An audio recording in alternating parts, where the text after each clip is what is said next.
It's a wonderful world. No, it's not. Hey everybody, Venice the Time Lord. Welcome to another countdown.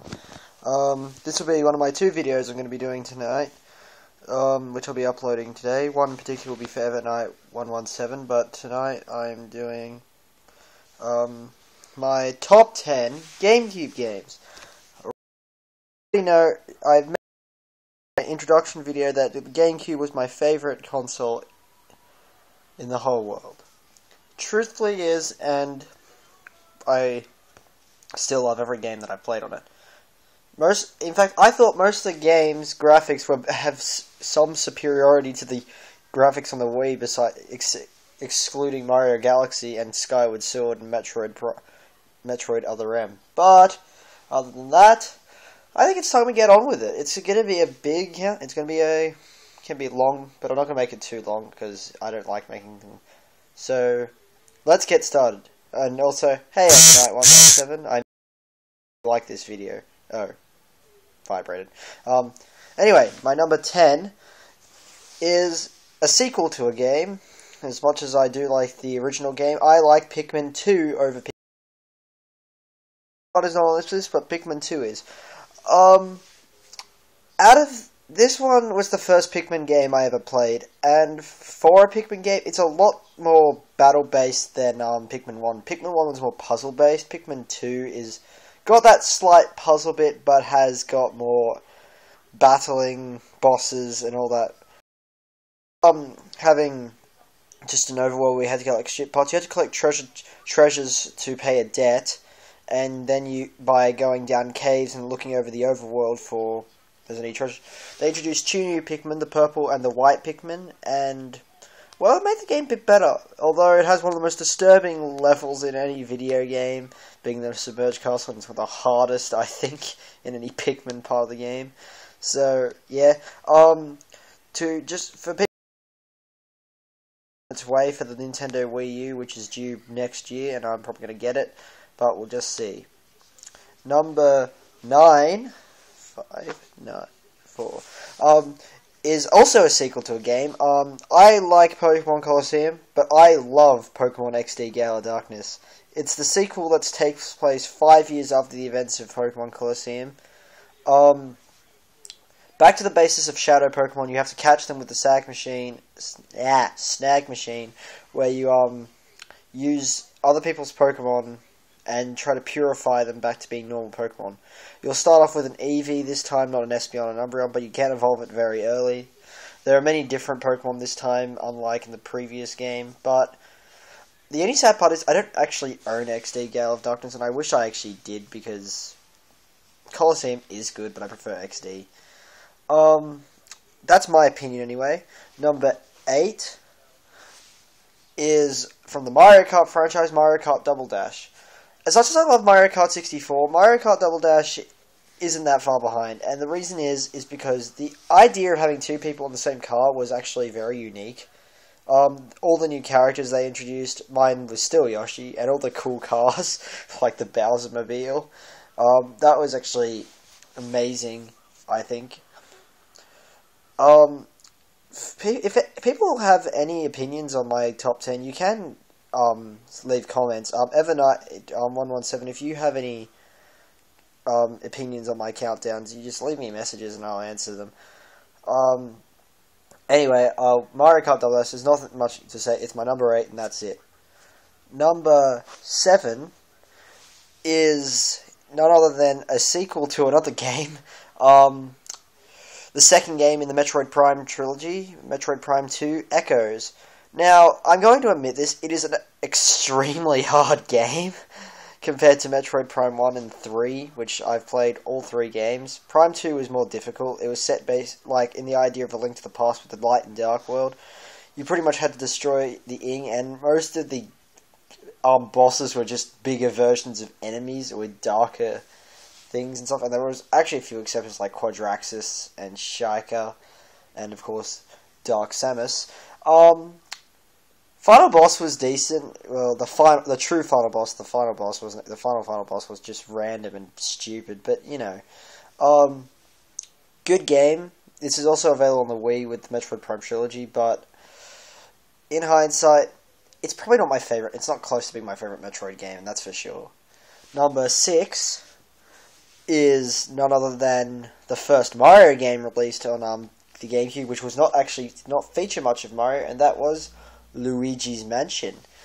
I love Luigi's Mansion. Even as much as it is short, it's actually a great game. The idea of catching ghosts and having Luigi being the one to do it was actually very unique.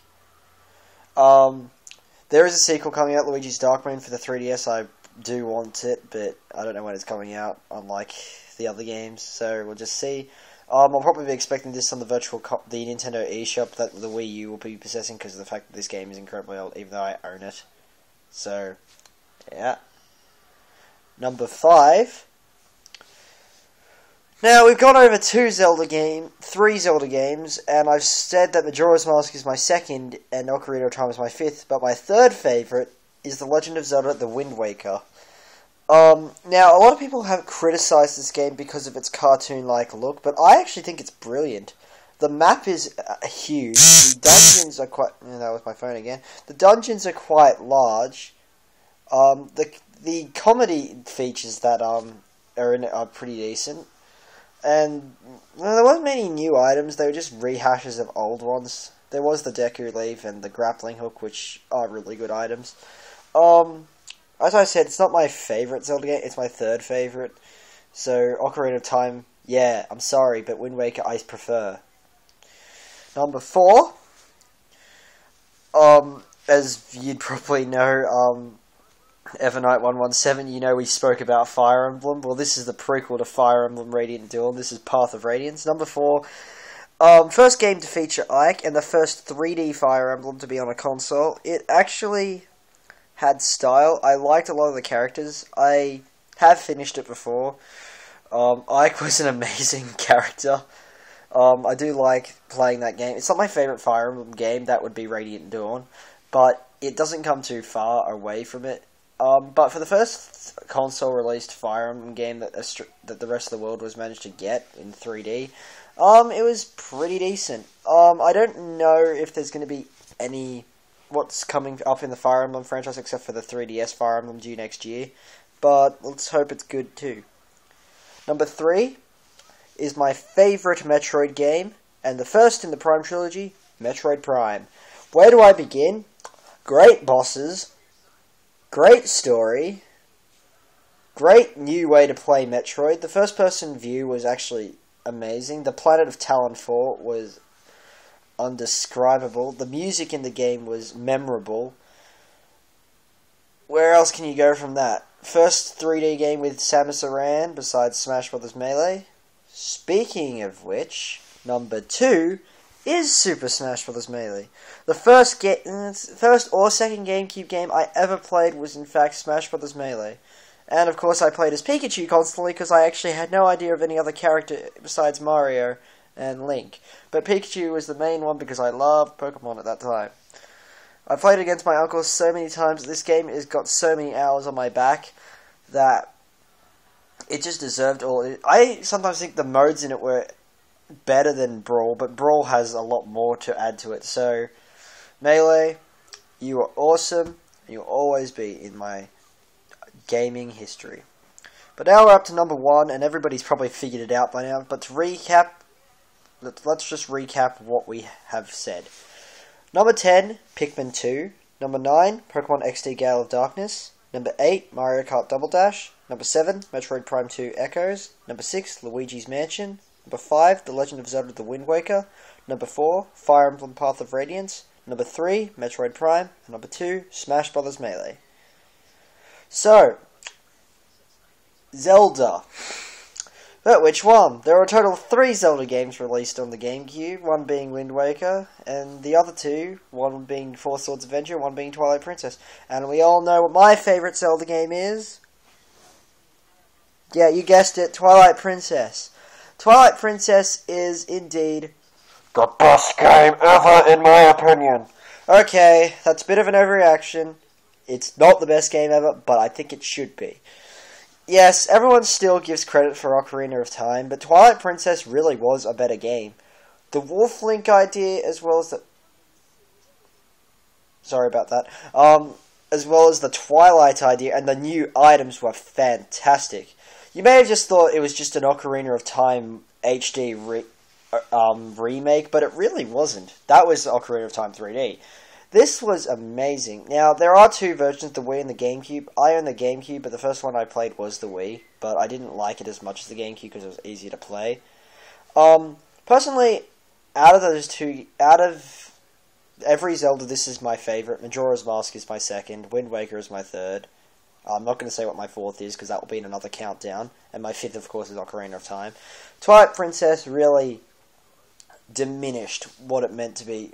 It was a great final Zelda game for the GameCube, and a good start to the Wii. As much as the Wii's about to die, let's hope a new Zelda game arises for the Wii U. I'm Ventus the Time Lord. I hope you enjoy this countdown. I miss you, Evernight. I miss and love you, Evernight117, and I will see you lot in the next video. Ventus the Time Lord, out.